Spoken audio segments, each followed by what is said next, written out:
the other news thing I meant to ask you about, I forgot earlier, was about the whole like ICE deportation thing. I know that news wave has sort of died off. Have we ever like discussed at length immigration policy? I can't remember if we have.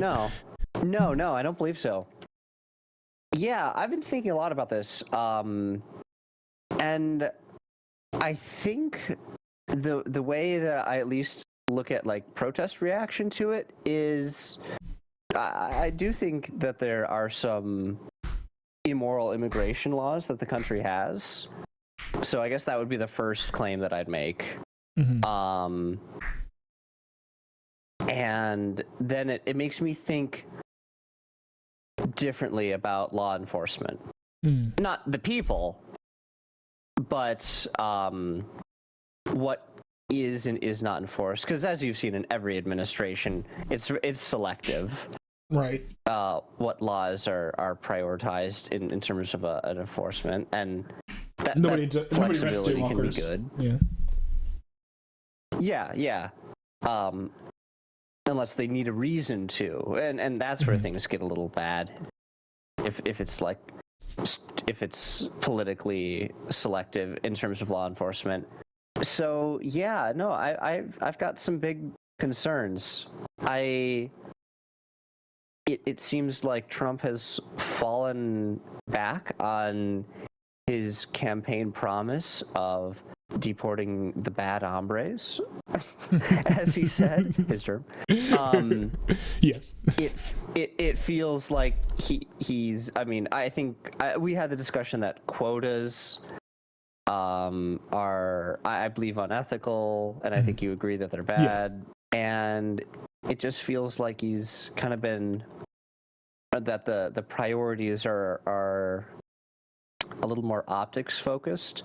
I do see concerns, and I haven't researched into this, about what needs arrest warrants, and people questioning actions that happen without arrest warrants in terms of law enforcement. Do you know anything about that?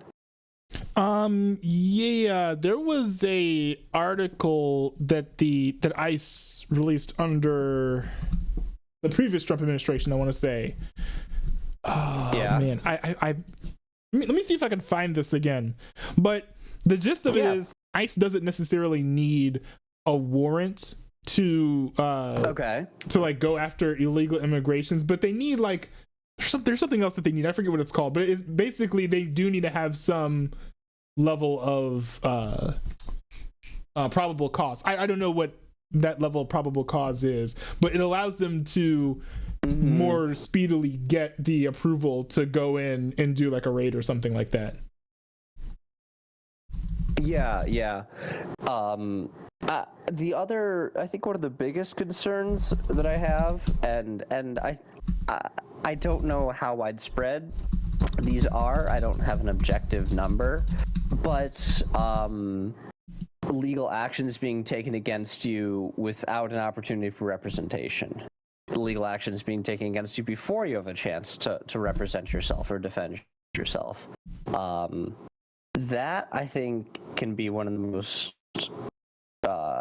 concerning issues across a moral and political spectrum. So you're saying it's concerning that people are arrested without their lawyers present, or without or without the ability to contact their lawyers? Yeah, that's that, and the handful of examples. I don't know if there's been a lot of deportations without time for ample criminal defense there. Oh, one interesting thing that I don't remember my source on, but I heard that crossing into the country over the border violates civil law, not criminal law, which I thought was interesting. I don't know if you've ever heard anything about that.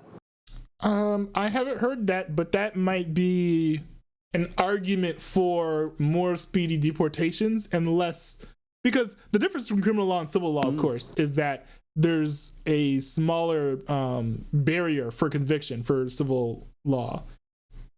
I actually, let me look that up and see.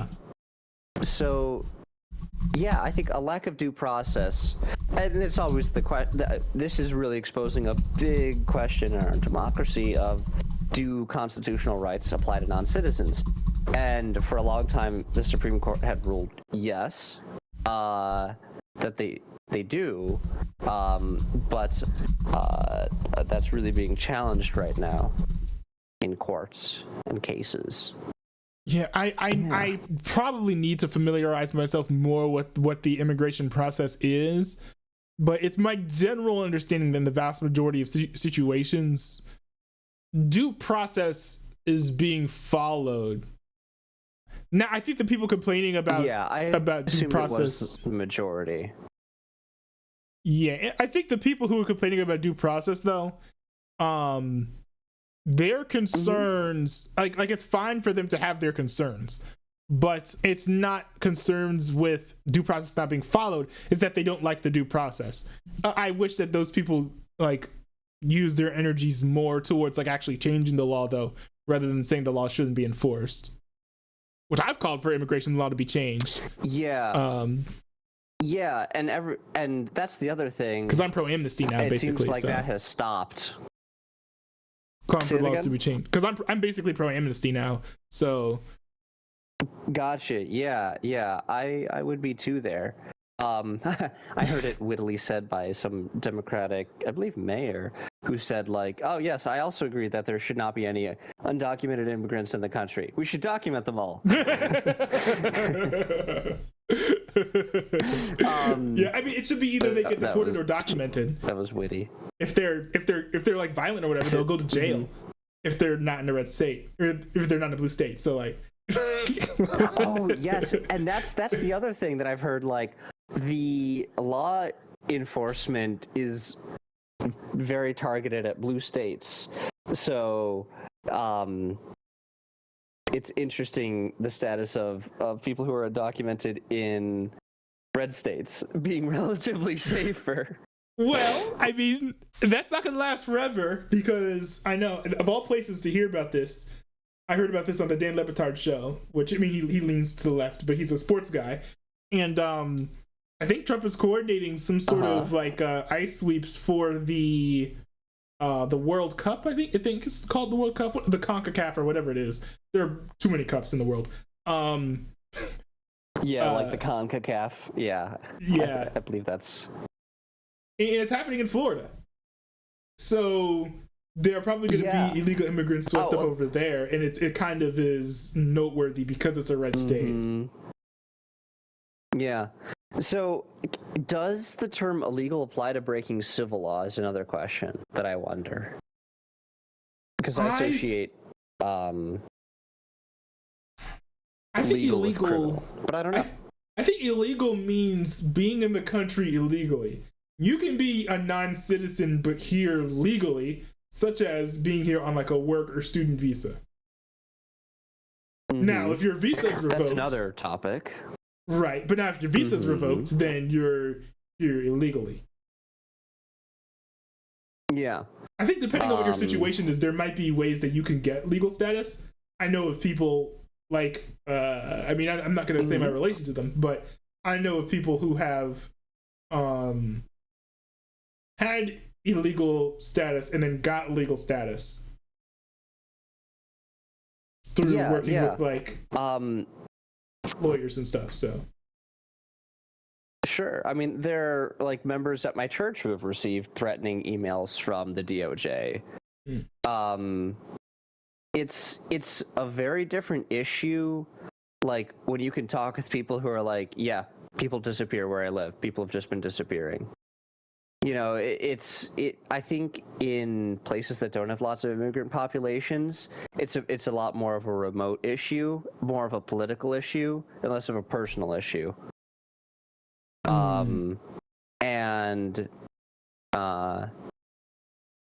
Yeah, just something I've kind of picked up on.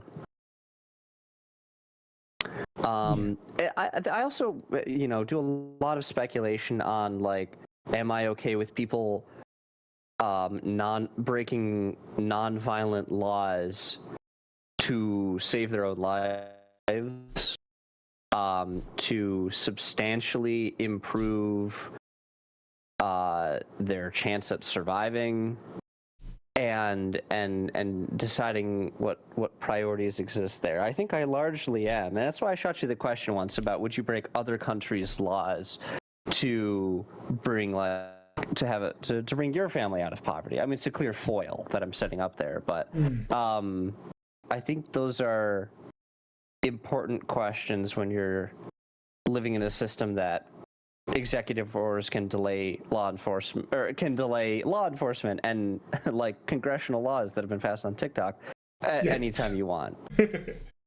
Yeah, I mean, it would definitely be worth considering. The thing is, just like if you're gonna break the law, then you have to acknowledge and accept that might bring certain consequences to yourself. Now, if you're under a certain administration, and that's what if you're under a certain administration, then it's like fair. Like it's a lot more understandable if you came here legally under like Joe Biden than you did under Trump or Obama.